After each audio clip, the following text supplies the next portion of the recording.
Welcome to Manage Smarter, everyone. You know, Lee, today we've got a terrific guest who can not only talk about diversity, equity, and inclusion and branding and advertising, but also how to be thoughtful with all that when trying to expand your business internationally. She's got some best practices and some great thoughts. Yeah, absolutely. I think I would have to think that it becomes even more important as you're expanding internationally, because now, it's like in America, we're aware of the cultures that we have to, be aware of, and trying to deploy DEI here.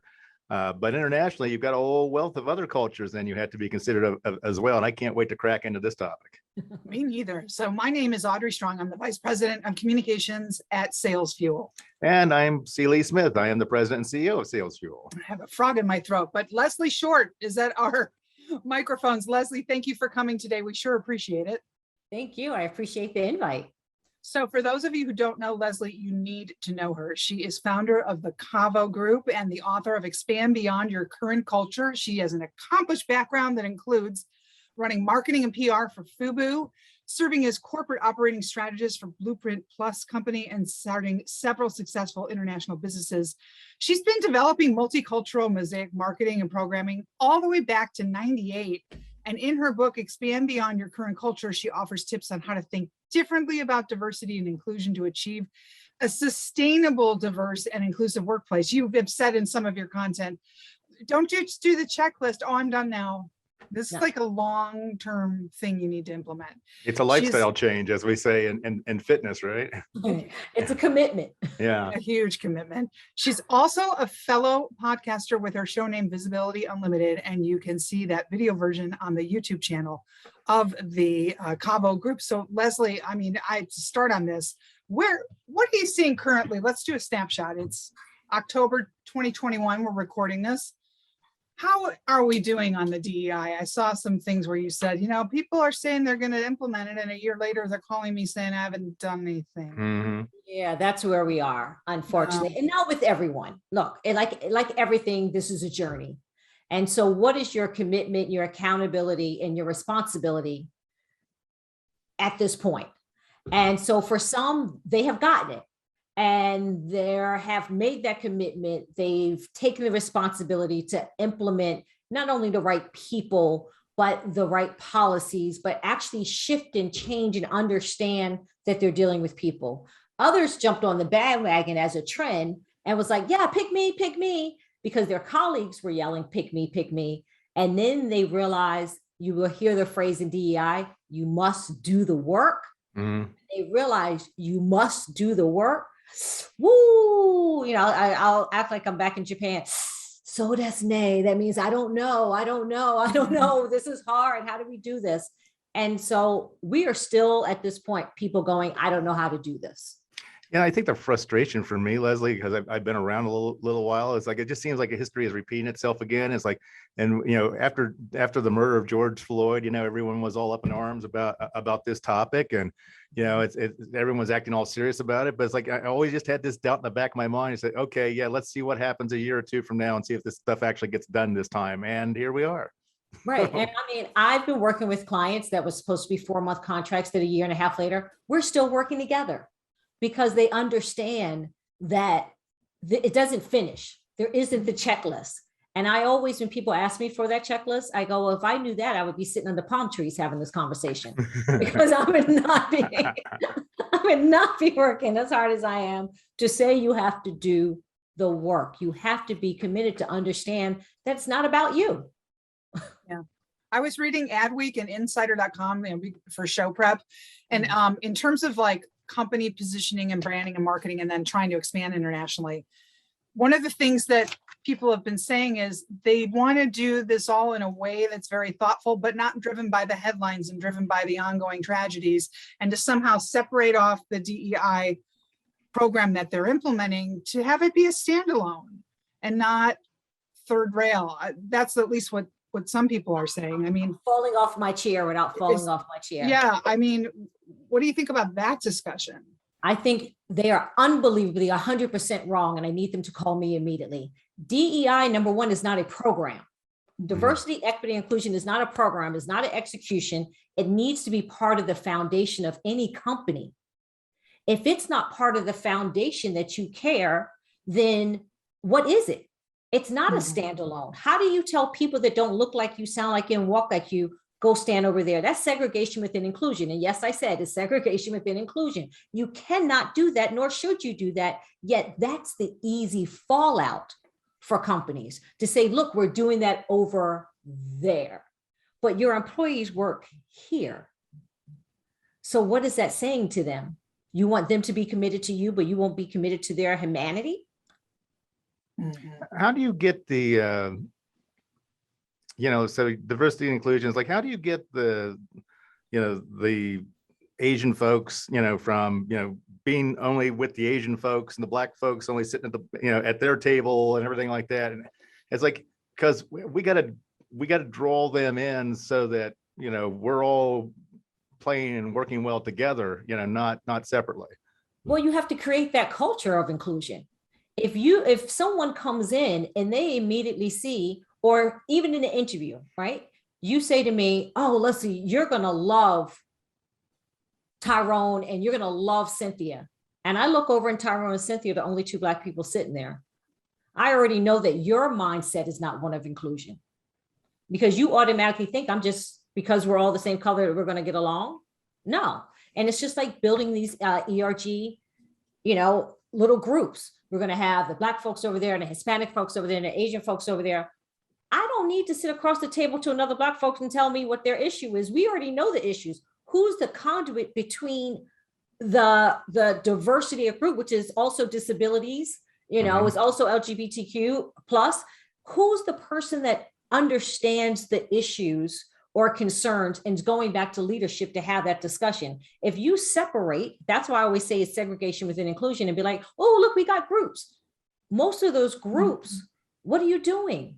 You're just sitting across having the same conversation and nothing gets executed. So it's up to leadership to build an inclusive environment to say that there is equity here within this company, meaning we understand individually kind of what you need to grow and to build and to shift. So we're struggling at that level. And now we want to talk about up leveling it then as like, and now let's talk about international business. So now Indians and Australians and Middle Easterners and, and Asians and Japanese and Chinese. How do we get our arms around all of that? Number one, it's not about you. So that's the first thing I say to everyone, because it's always, and having lived in Japan and had a successful business in Japan, everyone went, how did you do that? You did what no other American company could do. And you're not even a company at that point. It was me, because I didn't create the theater to the things that I wanted. I created to the consumer for which I was speaking to, and understood how my brand would fit into the culture. And so we're so big and bold as Americans that we go over and say, well, this is how we do it over here. And we're not doing it very well over here, but yet we're going to impose what we think may work in another culture. So here's the big thing: nothing about us without us. If you're not familiar with that phrase, it started from the disability community in South Africa. It has grown as a rallying cry for our Blacks and African Americans. It has now grown for a rallying cry for LGBTQ plus, for across the board. If you are trying to build something, anything, whether it's a policy, a procedure, a program, a business in a different country, how are you doing that without having us as valid voices at the table to understand what we need and what works here?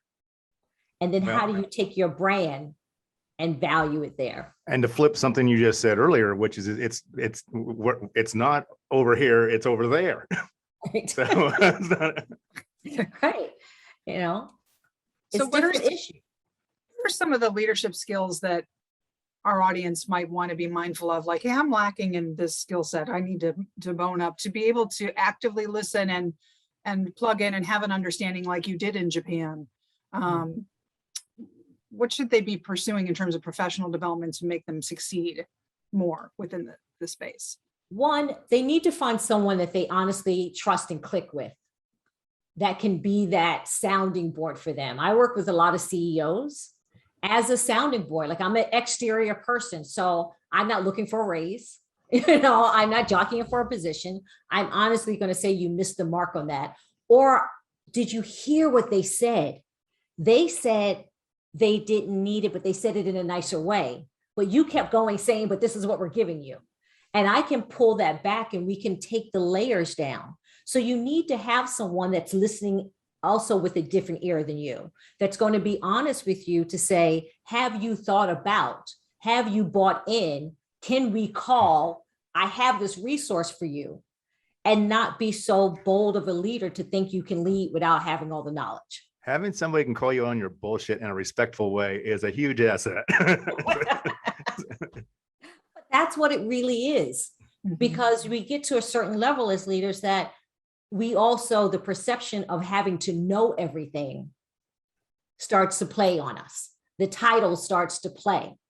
Well, it means nothing if you can't actively listen to someone giving you information. Interesting.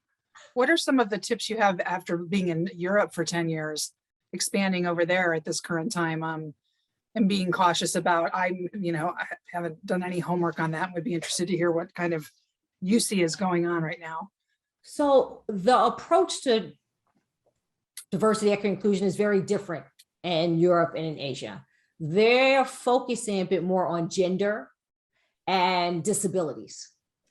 Now, I sat with, and one of the reasons I did it, I was invited to meet with kind of the head of, they don't call it diversity inclusion there, but in Israel, and to hear her speak about diversity. And I was like, wait, let's go back, because I just came from Israel. I need more. I need more of the information. What does that look like and sound like to you? Whether it's the Palestinian women and jobs, or how they work with companies, that if they get so many complaints, the state, that actually a country comes in and reviews that company, and somebody is monitoring now inside for 3 years. Wow. And the leadership has to get training, and management gets training. And they, you have up until like 3 times to get formal complaints before somebody comes in and helps you reshape your company. So wouldn't that be amazing? Are we headed that direction here in the United States? Sorry? Are we headed in that direction here in the United States? No, because, nobody can control us. And it's not about nobody can tell us what to do. No one tells us what to do here in this country. And no one is telling anyone what to do. What I always say, my job is not to change anyone's mind. It's the quote on my book, my job is to help you think differently, to realize that it is bigger than you, that there are other people that don't walk like you, sound like you, and look like you, but have just as much, if not more, value to situations. And to open up and allow them to use the talent for which they've been given. And really, these are the people you have to sell. I mean, so you have to sell them because they're your customers, but you have to sell them also because we have a labor shortage. In most parts of the world, there's a labor shortage. And so you have to sell them to recruit them to come work for you. And so if you think of them as the customer, and it's like, it just doesn't matter. They're the customer. So speaking of the labor shortages, like how has that impacted then DEI, whether it be in this country or abroad?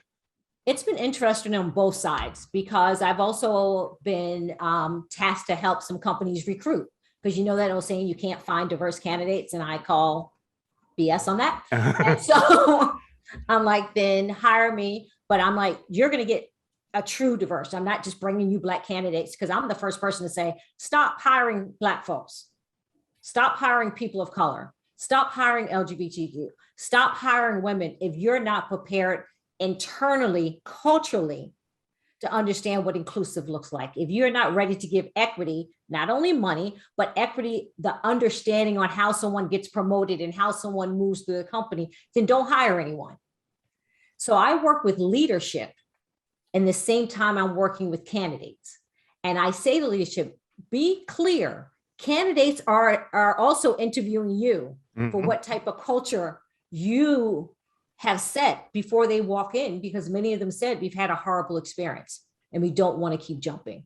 Diversity without inclusion just doesn't work. It does not work. And that's whether you're in Europe or in Asia or you're in the United States. It's not belonging. Let's be clear on that. If you hear me say, this is the one, I'm going to get a t-shirt that says this. No one can tell you you belong. A book belongs in a bookstore. You as a human being decides where you belong. It's up to a company or organization to be inclusive, to understand what inclusive means, to try to set that tone that there's opportunities for you to use your voice, to grow your talents. But you don't belong. You decide where you belong. But you can help make them feel like they belong, right? You can make them feel like they belong, but I want to feel like that it's an inclusive environment. Not that I have a seat at the table, that my voice is valued at the table. See, that's the difference. We can all get a seat at the table. When I speak with women groups and they're like, oh, we have a seat at the table. And I'm like, big deal. Do you have a valid voice at the table? See, people have to give us seats now. That's a given. But what is your valid voice when you're at that table? So That's the difference. what are maybe the top 3 things that our audience can do or should be doing to realize the inclusion part of that, to make it the final step happen, where the value part comes in? When you're in a meeting, even if it's Zoom, are people contributing? Or is it the same 2 or 3 people? If not, you need to have a conversation with those others to say, am I not facilitating the meeting in a space where you have something to say? Or I noticed you went to say something and someone else said something and you shut down. What can I do to make sure that your ideas are being heard? Very simple, right? You see someone, you heard someone. As a leader, or the facilitator of meetings, it is your responsibility, period, to call on different people. Now, some people are shy, right? And so you can say, I like to open it up. And if there's something anyone would like to say, you can let us know now. Or here's this, feel free to email me after the meeting. Because some people may not want to speak. Well, I do this thing and I'm wondering if it's the right thing to do, because if I see someone that's quiet in a meeting or someone who's not chimed in or something like that, I'll call on them directly and I'll ask them for their opinion.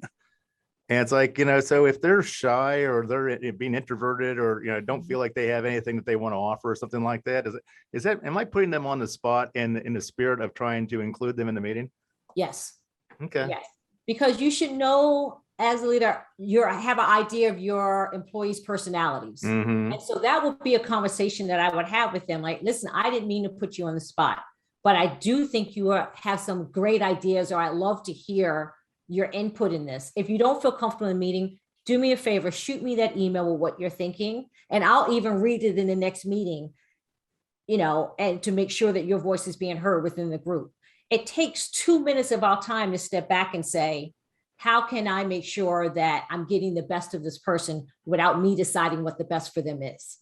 And I think that's an important point that really bears repeating is like, know your people. So know what they like to do, what they don't like to do, how they interact with groups, know what motivates them. And it's like, doesn't matter what the color is, doesn't matter what the gender is, or any of that other grouping, the generation or anything like that. Each person is an individual and they all have different motivations, different reasons for showing up to work. Know your people. I just big believer in that. Yes. Yeah. Worked for an organization once that the leader would do that, but the only reason he did that was not to spotlight somebody's value, but to just make sure that that person was paying attention, which that too. Well, but really, now, your way is way better. But it's, everything is done in context. Yes. Think about it. It's the same thing that he did, but everyone knew his intention wasn't one of inclusiveness, but one to catch you. And so again, as a leader, what's your context when you give these things out? Right. Got it. we got about a minute left. It's Cavu Group. It's thecavugroup.com. And that's spelled, everybody, THECAVU group.com. And your Twitter is the same. And so, Leslie, are you taking new clients? What have you got going on? I know you have the book and the podcast. Book and the podcast. I'm taking new clients. I'm opening up an office in Philadelphia soon. So I'll be great. New York, Congratulations. Hazelnut cannoli at Little Nania's. I love that place. Yeah. And love to take clients, work with people that really want to do the work, that are here to not change the world, but be open to a shift and understanding of others. I love it. Well, That's fantastic. we can't thank you enough for your thoughts today. I think it's been very informative and we appreciate your time. Thank you. I appreciate you all. Thank you.